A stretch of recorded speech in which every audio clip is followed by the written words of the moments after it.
الحمد لله رب العالمين والعاقبة للمتقين والصلاة والسلام على سيد الأنبياء والمرسلين وعلى آله الطيبين وصحابه المكرمين وأزواجه الطاهرات أمهات المؤمنين وعلينا معهم إلى يوم الدين. هل يستوي الذين يعلمون والذين لا يعلمون؟ صدق الله المولانا العظيم وصدق رسوله النبي الأمين الكريم ونحن على ذلك ما قال من الشاهدين والشاكرين والحمد لله رب العالمين.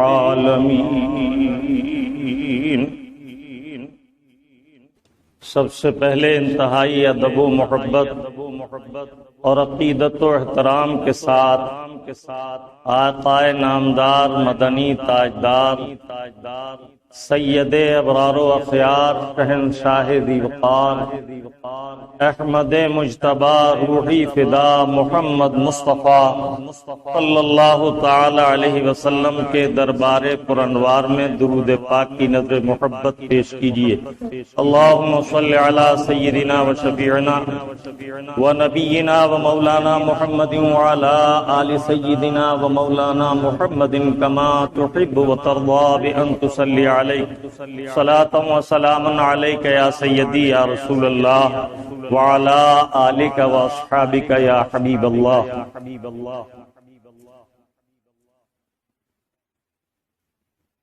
کس بلا کی میں سے ہیں سرشار ہم، کس بلا کی میں سے ہیں سرشار ہم، دن ڈھلا ہوتے نہیں ہوشیار ہم. کس بلا کی میں سے ہیں سرشار ہم، دن ڈھلا ہوتے نہیں ہوشیار ہم. تم کرم سے مشتری ہر عیب کے حبیبی یا رسول اللہ، تم کرم سے مشتری ہر عیب کے، جن سے نامقبول ہر بازار ہم. دشمنوں کی آنکھ میں بھی پھول تم، دشمنوں کی آنکھ میں بھی پھول تم، دوستوں کی بھی نظر میں خار ہم. لغزش پاکا سہارا ایک تم، لغزش پاکا سہارا ایک تم، گرنے والے لاکھوں ناہنجار ہم. سنیت سے کھٹ کے سب کی آنکھ میں، سنیت سے کھٹ کے سب کی آنکھ میں، پھول ہو کر بن گئے خار ہم.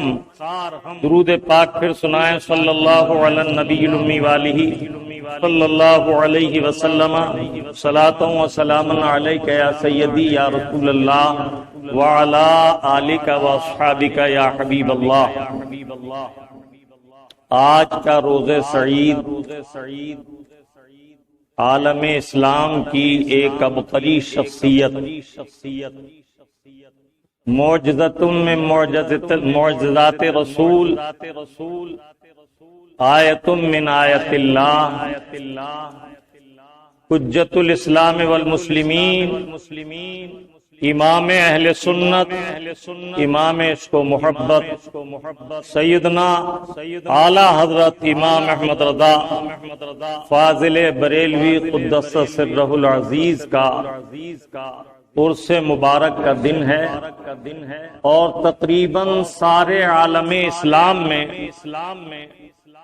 علماء کرام کی وہ ذوات جن کے صبح و شام روز و مساء اللہ کے دین کی اشاعت اور سنت رسول کی حمایت میں گزرتے ہیں وہ تمام اپنے اپنے مقامات پر اپنے اپنے طریقے سے انہیں خراج عقیدت و محبت پیش کر رہے ہیں۔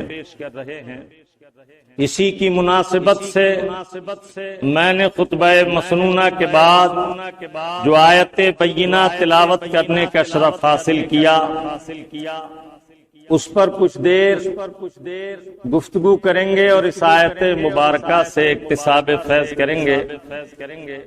اللہ رب العزت مجھے اور آپ کو حق سننے، حق کہنے اور حق پر استقامت کے ساتھ عمل کی توفیق عطا فرمائے۔ آپ کا پیارا رب عز و جل قرآن کریم فرقان حمید میں ارشاد فرما رہا ہے، هل يستوي الذين يعلمون والذين لا يعلمون، کیا برابر ہو جائیں گے جاننے والے اور نہ جاننے والے؟ ایک اور مقام پر ارشاد فرمایا هل يستوي الاعمى والبصير، کیا نہ دیکھنے والے اور دیکھنے والے برابر ہو جائیں گے؟ اسی طرح ایک اور مقام پر ارشاد فرمایا انما یخشی اللہ من عباده العلماء، اللہ کے بندوں میں اللہ سے زیادہ ڈرنے والے علماء ہی ہیں۔ اللہ کے پیارے حبیب صلی اللہ تعالی علیہ وسلم نے اس مبارک جماعت کے تعلق سے احادیث طیبات میں کثرت کے ساتھ ان کے فضائل و محاسن ذکر فرمائے۔ بارہا آپ حضرات کے سامنے مختلف احادیث طیبات میں پیش کرتا رہتا ہوں۔ ایک حدیث طیبہ حصول برکت کے لیے عرض کروں، میرے آقا نعمت، نبی رحمت، شفیع امت، سرکار اقدس صلی اللہ تعالی علیہ وسلم ایک حدیث طیبہ میں ارشاد فرماتے ہیں علماء امتی کا انبیاء بنی اسرائیل، میری امت کے علماء انبیاء بنی اسرائیل کی طرح دینی خدمات اور کارہائے نمایاں انجام دیتے رہیں گے۔ سبحان اللہ و بحمدہ سبحان اللہ العظیم، بے شمار احادیث طیبات ہیں جن میں اللہ کے پیارے حبیب صلی اللہ تعالی علیہ وسلم نے علماء ربانین کی مبارک جماعت کے فضائل خود اپنی زبان پاک سے بیان فرمائے اور ان کے لیے دعاؤں سے بار بار اللہ رب العزت سے انہیں دعاؤں سے مشرف فرمایا اور اپنے رب سے ان کی بلندی درجات اور کامیابی کے لیے دعائیں فرمائیں۔ اللہ کے پیارے حبیب صلی اللہ تعالی علیہ وسلم کی احادیث طیبات تو کثرت کے ساتھ اس عنوان میں وارد ہوئی ہیں۔ ایک حدیث طیبہ اور حصول برکت کے لیے سن لیں۔ پیارے آقا صلی اللہ تعالی علیہ وسلم ایک حدیث طیبہ میں فرماتے ہیں قال رسول اللہ صلی اللہ تعالی علیہ وسلم من صلی فی خلف عالم تقی فإنہ کصلی خلف النبی صلی اللہ علیہ وسلم، میرے آقا فرماتے ہیں جس نے کسی پرہیزگار عالم کی اقتداء میں نماز ادا کی تو گویا اس نے نبی پاک کی اقتداء میں نماز ادا کی۔ انشاءاللہ الرحمن کبھی علماء کے فضل پر گفتگو کروں گا تو عرض کروں گا آج کا عنوان تو بطور خاص امام اہل سنت اعلی حضرت عظیم البرکت علیہ رحمت و رضوان کے عرص مبارک کی نسبت سے ان سے متعلق چند معروضات پیش کرنا چاہتا ہوں۔ اللہ رب العزت ہمیں اور آپ کو خیر کی توفیق عطا فرمائے اور ان مبارک نفوس کی شان عظمت کو سمجھنے کی سعادت نصیب فرمائے۔ جو کم نظر ہیں وہ کیا چاہنے مرتبہ اس کا۔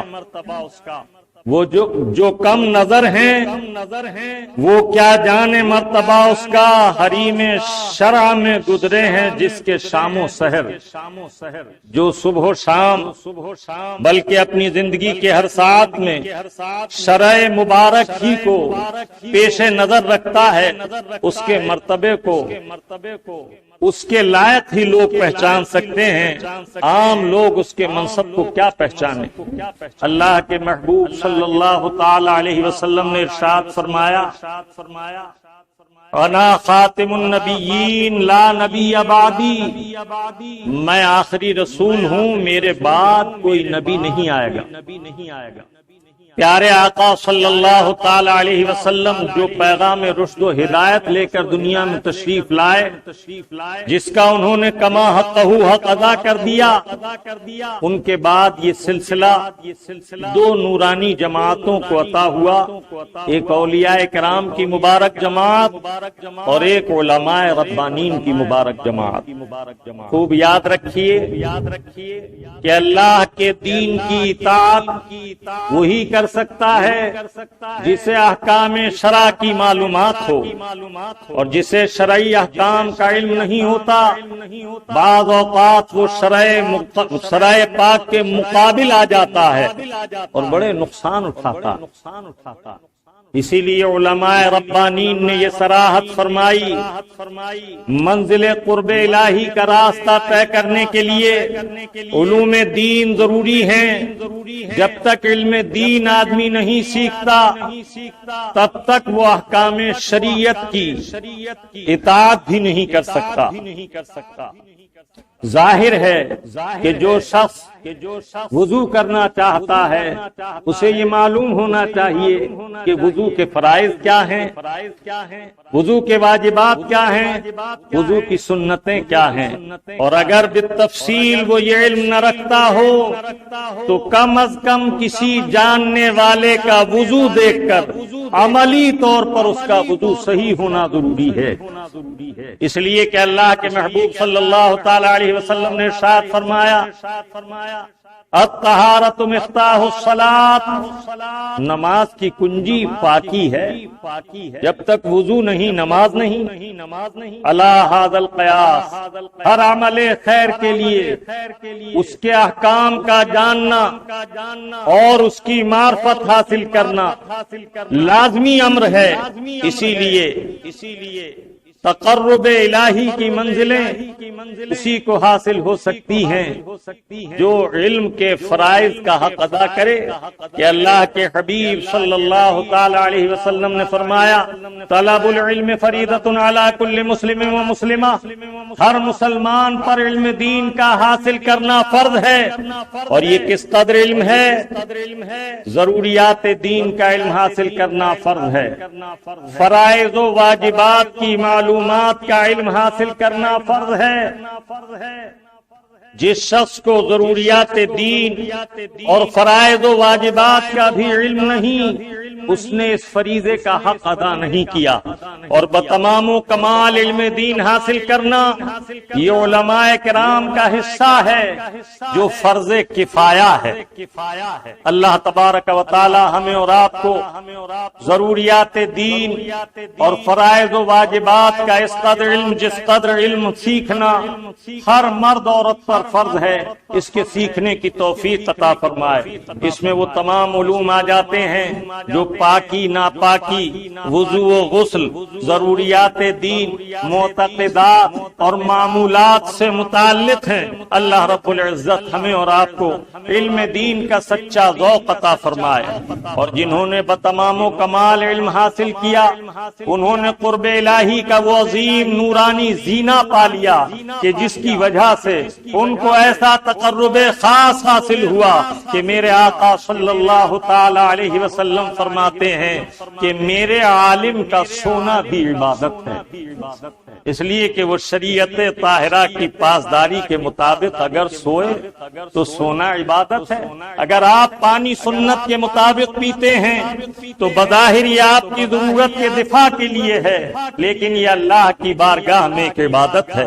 اگر آپ کسب حلال سے کھانا کھاتے ہیں اور شریعت طاہرہ کی پاسداری کرتے ہیں تو بظاہر یہ کھانا تن پروری کے لیے نظر آتا ہے، لیکن حقیقتاً یہ اللہ کی بارگاہ میں عبادت ہے، اس لیے کہ اس قدر کھانا پینا جس سے انسان کی کمر سیدھی ہو اور عبادات کے لیے مدد حاصل ہو، یہ ہر مسلمان کے لیے لازمی ہے، اور اسی لیے بھوک ہڑتال کرنا، کھانا قطعی طور پر چھوڑ دینا یہ حرام ہے، جس سے نقاہت و کمزوری آ جائے۔ شریعت طاہرہ ہر مقام پر ہماری رہنمائی کرتی ہے۔ مختصر یہ کہ جب اللہ کے حبیب نے دنیا سے پردہ فرمایا تو یہ کار اہم اشاعت دین، تبلیغ دین کا علماء ربانین اور اولیاء کرام کو حاصل ہوا، اور میں نے عرض کیا کہ اللہ کا ولی بغیر علم دین سیکھے نہیں ہو سکتا۔ جلالت العلم، فضیلت العلم، حضرت سیدی امام شافعی علیہ الرحمت و رضوان فرماتے ہیں ما جعل اللہ ولیا جاہلا قط، اللہ تعالیٰ عز و جل نے کبھی کسی جاہل کو ولی بنایا ہی نہیں۔ ولایت سے جسے سرفراز کیا جاتا ہے اس پہلے اسے علم دین سے آراستہ کر دیا جاتا، اور آپ کا پیارا رب عز و جل ارشاد فرماتا ہے ان اولیاءہ الا المتقون، اللہ کے ولی تو پرہیزگار متقی ہی ہوتے ہیں، اور تقوی اس وقت تک حاصل نہیں ہو سکتا جب تک بندے کو یہ علم نہ ہو کہ یہ کام حرام ہے یا جائز ہے، یہ کھانا پینا حرام ہے یا ناجائز ہے یا جائز ہے۔ حرام و حلال کا علم اگر حاصل نہیں ہوتا تو بندہ شریعت کی اطاعت نہیں کر سکتا۔ اسی لیے حضور غوث سمدانی، محی الدین جیلانی، تنزیل نورانی، عبد القادر جیلانی رضی اللہ تعالیٰ، پیران پیر دستگیر رضی اللہ تعالیٰ نے ارشاد فرماتے ہیں متخذ اللہ ولیا جاہلا، اللہ تعالیٰ جہل والے کو جہالت کے ساتھ ولی نہیں بناتا، بلکہ اللہ رب العزت پہلے اس کا سینہ علم سے منور کر دیتا ہے، چاہے وہ علم باضابطہ طریقے سے استاد کے ذریعے اس نے حاصل کیا ہو یا اللہ رب العزت لدنی علم کے ذریعے اس کا سینہ علوم دین کے لیے کشادہ کر دے۔ جب ایسا ہوتا ہے کہ مومن کا سینہ علم دین کے لیے کشادہ ہوتا ہے تو وہ اللہ اور رسول کے ہر حکم پر گردن جھکا دیتا اور اس کا دل صحیح امور کی تصدیق کرتا اور امور باطلہ کی تردید کرتا ہے۔ تمہارے پیارے رب عز و جل نے ارشاد فرمایا فَأَلْهَمَهَا فُجُورَهَا وَتَقْوَاهَا، ہم نے دل کو سیدھا اور سچا بنایا اور اس میں یہ پہچان رکھ دی کہ یہ پرہیزگاری ہے، یہ گناہگاری ہے، یہ نیکی ہے، یہ معصیت ہے۔ آگے ارشاد فرمایا فَأَلْهَمَهَا فُجُورَهَا وَتَقْوَاهَا قَدْ أَفْلَحَ مَنْ زَكَّاهَا، یقیناً وہ کامیاب ہوا جس نے دل کو ستھرا کیا، فَقَدْ خَابَ مَنْ دَسَّاهَا، اور وہ ہلاک ہوا جس نے اسے آلودہ کیا۔ جب میرے آقا نے پردہ فرمایا تو سب سے پہلے مانعین زکوٰۃ نے سر اٹھایا۔ حضور کے وصال کے بعد بہت سے لوگوں نے زکوٰۃ کا انکار کر دیا، حضرت سیدنا ابو بکر صدیق رضی اللہ تعالیٰ نے ان سے جہاد فرمایا، یہاں تک کہ ہر شخص زکوٰۃ کے لیے مجبور کیا گیا، اور جو ہلاک ہونا تھا وہ ہلاک ہوا۔ اس کے بعد مسلسل فتنے ظاہر ہوتے رہے اور اہل علم کے مقابل اہل ہوا، اہل دنیا آتے رہے۔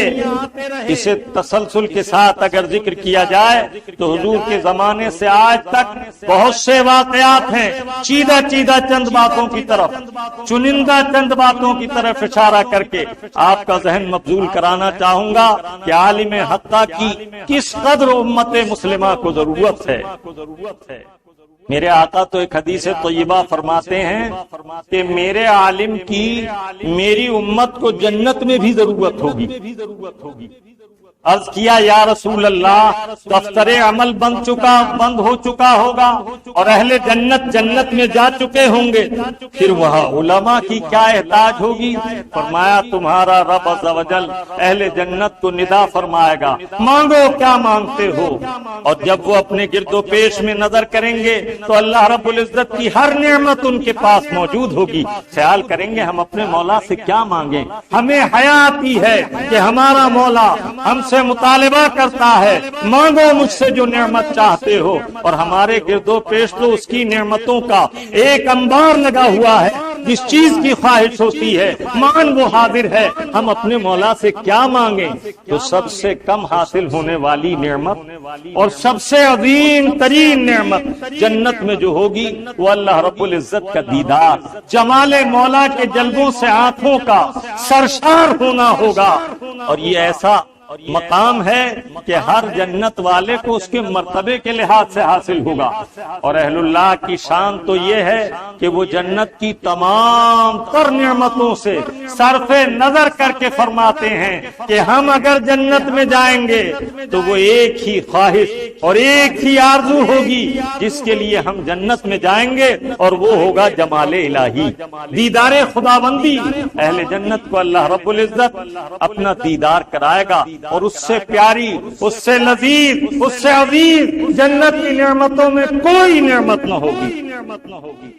عارف باللہ مقرب بارگاہ الہ غوث سمدانی سیدنا محی الدین عبد القادر جیلانی رضی اللہ تعالیٰ نے ارشاد فرماتے ہیں ما بجنت از برائے کار دیگر می رویم نے تفرج کردنے طوبا و کوثر می رویم۔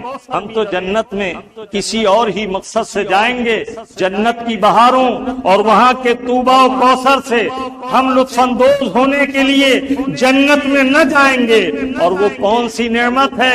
تو فرماتے ہیں وہ جمال الہی کے جلوے ہیں، وہ دیدار الہی کا حصول ہے۔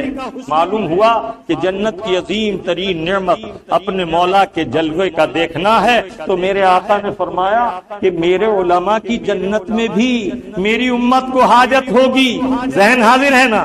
عرض کیا یا رسول اللہ اہل جنت جنت میں جا چکے ہوں گے، فوز و فلاح سے ہم کنار ہو چکے ہوں گے، پھر انہیں جنت کی احتاج کیا ہوگی؟ اور جنت میں علماء کی حاجت کیوں کر ہوگی؟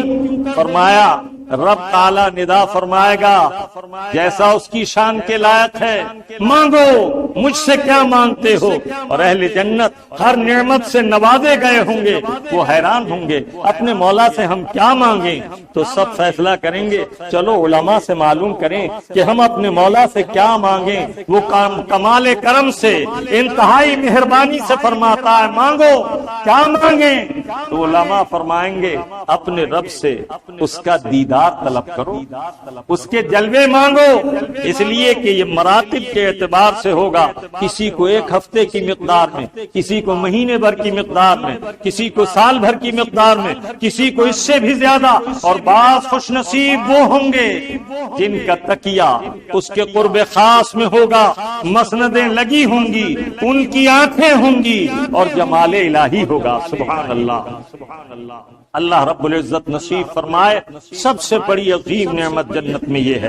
تو علماء ربانین کے دن میں جب یہ کام ہوا تو پہلے ہی ابتدائے دور خلافت میں مانعین زکوٰۃ سامنے آئے، ہم زکوٰۃ نہیں دیں گے، ان کو پوری طاقت سے حضرت سیدنا ابو بکر صدیق رضی اللہ تعالیٰ نے کچلا، اور جنہوں نے انحراف کیا تھا، ارتداد کیا تھا، ان میں جنہیں توبہ نصیب ہوئی انہوں نے توبہ کی، اور جو ہلاک ہونے تھے ہلاک ہو گئے۔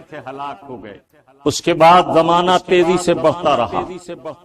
جب وہ دور آیا جب حجاج ابن یوسف نے مسجد نبی میں خطبہ دیا تو حضرت سیدنا عبداللہ ابن عمر رضی اللہ تعالیٰ عنہ غیظ و غضب میں بھر گئے۔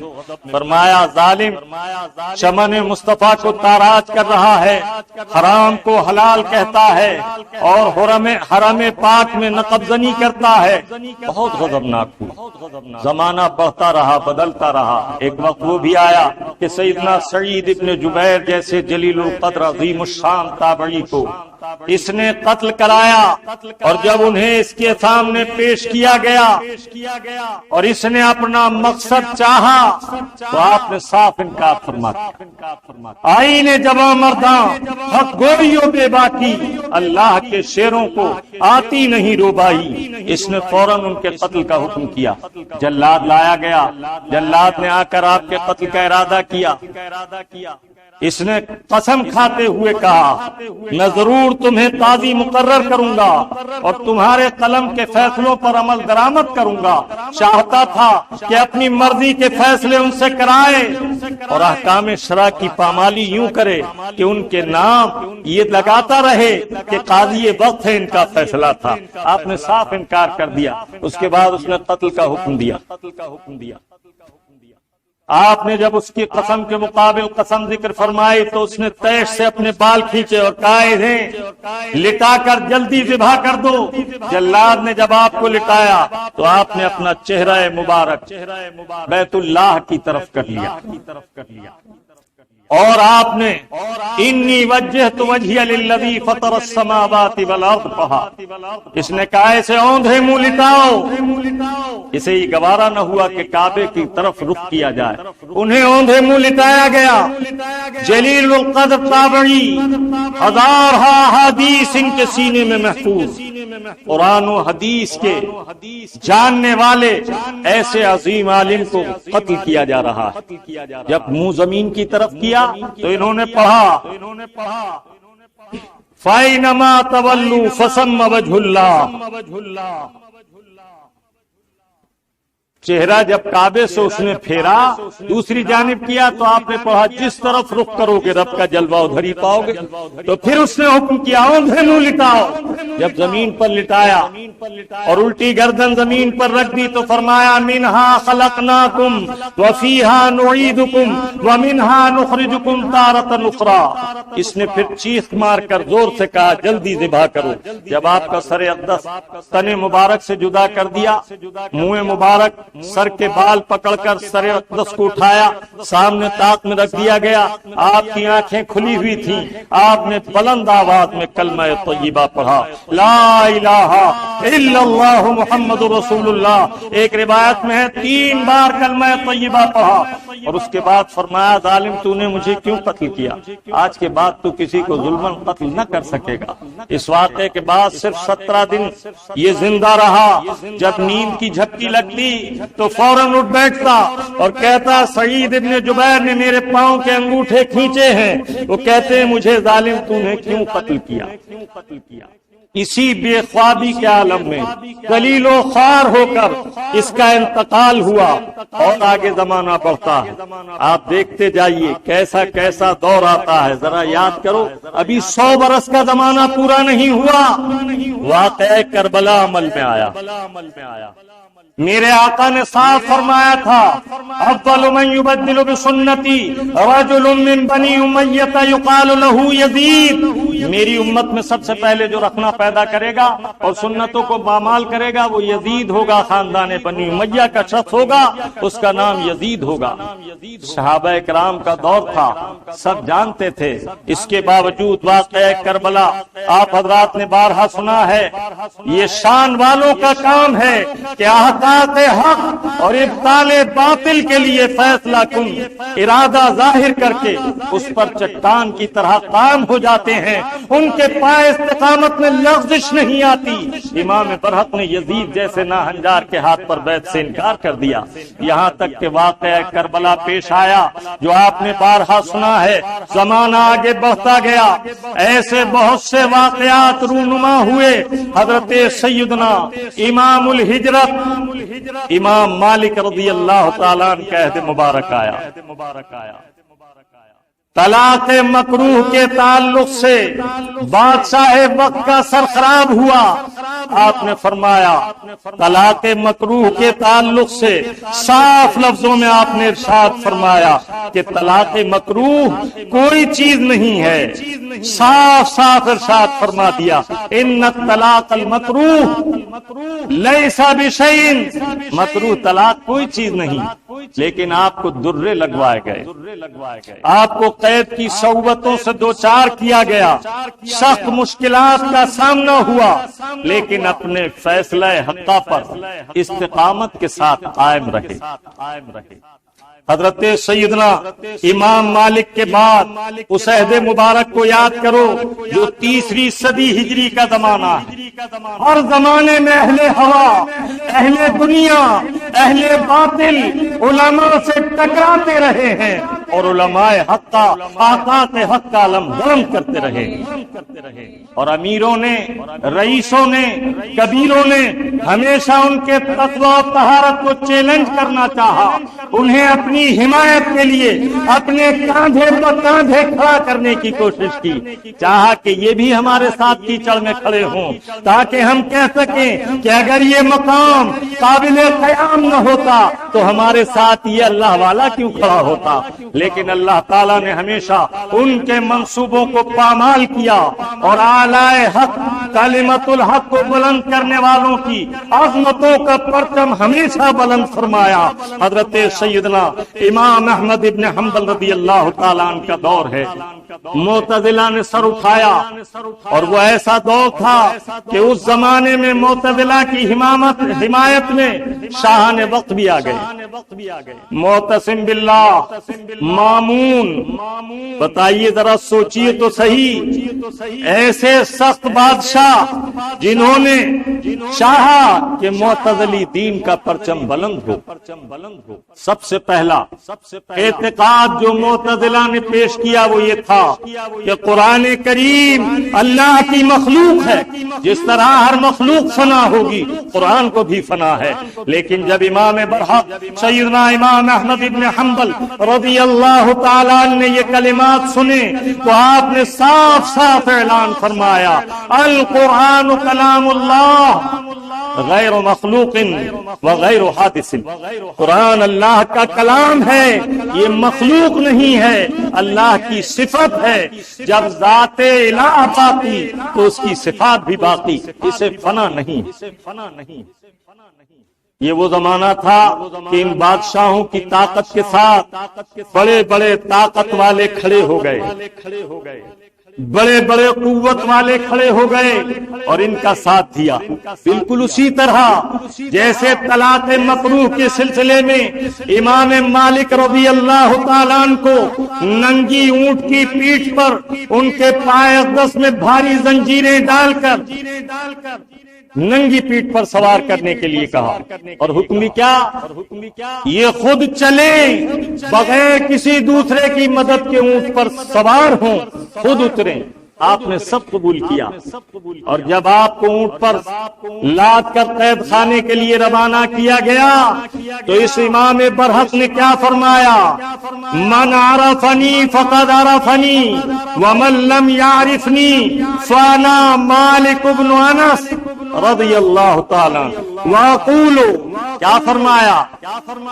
ان الطلاق المکروہ لیس بشیء، جب اونٹ پر آپ کو لاد دیا گیا، قید خانے کو بھیجا جا رہا ہے، ننگی تلواریں دائیں بائیں ہیں، جلاد درلے لیے ہوئے ساتھ ہیں، امام برحق گھٹنوں کے بل اونٹ پر کھڑے ہو گئے اور اعلان فرمایا اے لوگو میری طرف متوجہ ہو جاؤ، من عرفنی فعرفنی، جس نے مجھے پہچان لیا اس نے مجھے پہچان لیا، ومن لم یعرفنی، اور جس نے مجھے نہیں پہچانا فانا مالک بن انس، تو یاد رکھو کہ میں حضرت سیدنا انس رضی اللہ تعالیٰ عنہ کا بیٹا مالک ہوں، اور میں حکم کرتا ہوں کہ طلاق مکروہ کوئی چیز نہیں، جب طلاق دی جائے گی تو طلاق واقع ہوگی۔ آج حکومت نے طلاق بدعت کے نام پر ایسا ہی تو فیصلہ کر دیا۔ ذرا سوچو، اس امام برحق نے کسی امر کی پرواہ پرواہ نہ کی، بادشاہوں کی بادشاہت کو نظر میں نہیں لائے، اس لیے آئین جباں مردہ حق گوئیوں بے باکی اللہ کے شیروں کو آتی نہیں وہ باہی۔ آج بھی کچھ لوگ ہم جیسوں کو آنکھیں دکھاتے اور موبائل فون کے ذریعے دھمکیاں دیتے ہیں اور چاہتے ہیں کہ حق کا اعلان رک جائے، فیصلہ حق سے ہم باز آ جائیں۔ ہمارے بزرگوں کی سنت یہی ہے۔ میرے مسلک سے مجھے کون ہٹا سکتا ہے؟ یہ اسیری بھی میری سنت آبائی ہے، اگر قید نصیب میں لکھی ہے تو قید مبارک، ہمارے مذہب و مسلک سے ہمیں کوئی ہٹا نہیں سکتا۔ امام احمد ابن حنبل رضی اللہ تعالیٰ عنہ کی کمر پاک پر درے برسائے گئے، اور درے بھی کیسے؟ رمضان المبارک کا آخری مہینہ ہے، آخری عشرہ ہے، یہ عشرہ عبادت کے لحاظ سے سب سے اہم ہے۔ تو روزے کی حالت ہے، قید کی وجہ سے کھانا پینا میں اثر نہ تھا، چند گھونٹ پانی پی کر روزہ رکھا، اور آپ کو جب جلاد کے حوالے کیا گیا تو 80 درے لگانے کے لیے 40 جلاد بلائے گئے۔ کہا گیا کہ ہر شخص پوری طاقت سے، اپنی پوری قوت سے 2 درے لگائے، اور جب مزمحل ہو تو ہٹ جائے، نیا جلاد پھر 2 درے لگائے۔ عالم خیال میں سوچو کہ اس امام برحق کی عظمتوں کو ہمارے لاکھوں سلام، ان کے قدم ناز پر ہماری عظمتیں قربان، ہمارے ماں باپ کی عظمتیں قربان، جنہوں نے اعلی حق کے لیے، دین کو زندہ رکھنے کے لیے خلاف شرع عقیدے کو رائج نہ ہونے دیا، اور اعلی حق کر کے عام لوگوں کو بتا دیا کہ قرآن اللہ کا کلام ہے، مخلوق نہیں۔ 2 درے مارتا اور وہ جلاد ہٹ جاتا، پوری طاقت سے 2 درے مارتا اور وہ ہٹ جاتا۔ 80 درے لگائے گئے، پوری کمر پاک کی کھال جگہ جگہ سے پھٹ گئی، خون سے لہو لہان جسم ہو گیا، قمیص تر بتر ہو گئی۔ اس کے بعد آپ کو ایک پلنگ پر ڈال کر ابراہیم نامی ایک شخص کے گھر میں لے جایا گیا۔ چند لوگ جب آپ کو بے ہوشی سے ہوش آیا تو گلاس میں پانی لائے، اے امام چند قطرے پانی نوش فرما لیں۔ فرمایا میرا روزہ ہے، میں روزہ قضا نہیں کر سکتا۔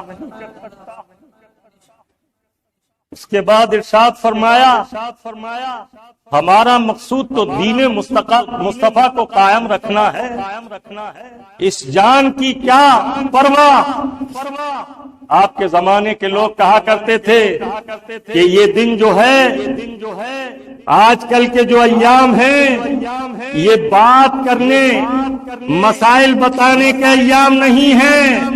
ھذا الزمان زمان السکوت وملازمت البیوت، یہ زمانہ گھروں میں بیٹھنے کا اور خاموش رہنے کا زمانہ ہے۔ لیکن میرے امام سیدنا امام احمد ابن حنبل رضی اللہ تعالیٰ عنہ اعلان فرماتے رہے، راوی نقل کرتے ہیں، ابن جوزی نے بھی نقل کیا کہ جب آپ کی کمر مبارک پر 2 درے مار کر جلاد ہٹ جاتا تو آپ فرماتے القرآن کلام اللہ غیر مخلوق وغیر حادث وانا اقول به، میں یہی کہتا رہوں گا کہ قرآن اللہ کا کلام ہے، وہ مخلوق نہیں، وہ اللہ کا کلام ہے، باقی رہنے والا ہے۔ بادشاہ قریب آیا، کہا امام میں تم سے اپنی اولاد سے زیادہ محبت کرتا ہوں، یہ بھاری زنجیریں تمہارے ہاتھ پیروں سے میں اپنے ہاتھ سے کھول دوں گا، بس اتنا کہہ دو کہ قرآن اللہ کی مخلوق ہے۔ آپ نے برجستہ ارشاد فرمایا آتونی شیئا من کتاب اللہ او من سنت رسول اللہ، میرے پاس کوئی آیت لاؤ یا رسول اللہ کی کوئی حدیث لاؤ، اس کے علاوہ میں نہیں کہوں گا۔ اس زمانے کے معتزلہ سے کہا گیا ان سے مناظرہ کرو، دلائل پیش کرو۔ وہ جب آ کر اپنے فلسفیانہ دلائل اور عقلی باتیں پیش کرتے تو آپ فرماتے مادری ما ھذا، میں نہیں جانتا یہ کیا ہے، آتونی آیۃ من آیات اللہ، یا تو اللہ کی آیتوں میں سے کوئی آیت لاؤ، اور سنت من سنت رسول، یا کوئی سنت لاؤ سنت رسول اللہ۔ ورنہ میں یہی کہتا رہوں گا کیا شان ہے امام، کیا شان ہے امام۔ راوی کہتے ہیں 80 درے آپ کے لگائے گئے، اگر کسی قوت والے جوان ہاتھی کے لگائے جاتے تو وہ مر جاتا، لیکن ہر درے کے بعد یہی فتویٰ جاری کیا۔ یہ ہے علماء حقہ کی شان۔